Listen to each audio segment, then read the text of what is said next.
So there were two findings that were discovered very recently that, when connected, seems to suggest that Half-Life 3 could be in development. Yeah, I know. It's obviously like a huge meme at this point, you know, Half-Life 3 confirmed. Even if you're somebody such as myself who's really never played the Half-Life games at all, you're probably well aware at least of just how popular they are. And like I said, it's just developed into a meme, a funny thing at this point, because it has actually been 20 years since Half-Life 2 came out. So yeah, 2 decades of zero announcement of Half-Life 3. Like I said, I've never played a Half-Life game, so from what I can see anyway, after Half-Life 2 came out in 2004, maybe for the next 2 or 3 years after that, they released what looks like some missions, some DLC for Half-Life 2, and that all ended in 2007. And then technically in 2020, there was an installment, there was an addition in the series, there was something called Half-Life Alyx that came out. It looks like this was a VR game though. I mean, I don't think a lot of like traditional gamers would maybe consider this like an actual legitimate installment in the series like Half-Life 3. So anyway, what has happened today that has really gotten the Half-Life community thinking, or at the very least definitely hoping, that this new connection that has been made might confirm, well, not confirm unfortunately, but suggest that Half-Life 3 is in development. So it looks like this all started just a few days ago, so some people noticed that the resume of a writer and producer named Natasha Chandel had mentioned something called Project White Sands, and then in parentheses it says video game. So this suggests that she was involved or is going to be involved in some sort of video game called Project White Sands. Now, very quickly after Half-Life fans noticed this,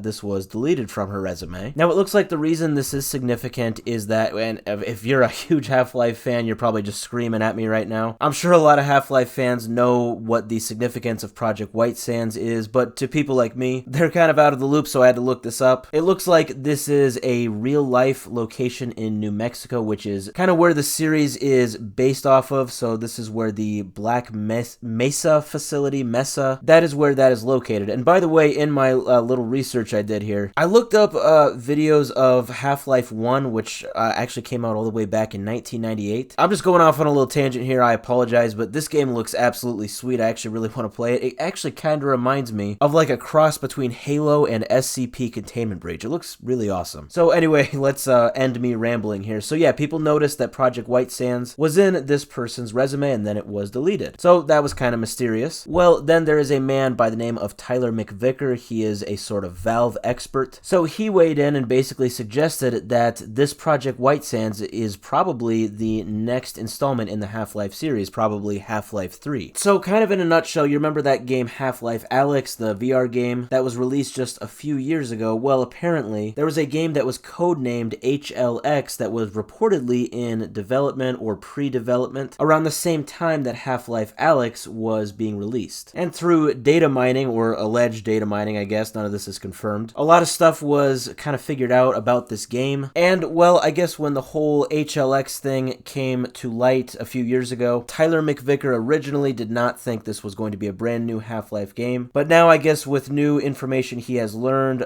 whether through this data mining or specifically through this whole resume thing, I think it was a little bit of both, now he is making the conclusion that this whole HLX project and this Project White Sands project are basically the same thing, and they are both sort of code names for what is being developed right now by Valve that will turn into Half-Life 3. So, I mean, we will see what happens with this. Obviously, Valve announced pretty recently, like just a month or two ago, their new shooter, or I guess the hero shooter, that multiplayer hero shooter, Deadlock. Okay, I'm gonna be honest, I just looked this up. I kind of forgot that Deadlock, the project Deadlock, it's actually not technically confirmed yet by Valve. So I guess, I mean, with that, I mean, we've got kind of two unconfirmed projects here. We got Deadlock and Half-Life 3. Obviously, Counter-Strike 2 also just recently came out less than a year ago. So they've got a lot on their plate. I mean, one might think that because of Counter-Strike 2 and the, well, not confirmed, but very highly speculated game Deadlock, they might have too much on their plate, so Half-Life 3 might not happen. But Half-Life 3 would definitely be a very separate experience from those two multiplayer shooters. I don't think Valve having multiple big projects would be out of the equation. I mean, they're obviously a very big company. So yeah, I mean, nothing's confirmed right now. We will have to wait and see, but it is a very interesting connection that was made, knowing the significance of the White Sands location in the Half-Life series. I don't know what else a video game called or codenamed Project White Sands could could be if it's not Half-Life 3. So, I mean, while it's not confirmed, a lot of people are definitely wanting this to happen. We will wait and see if Valve has any announcements later this year or going on. A game this big, this highly anticipated, could take a very long time to develop.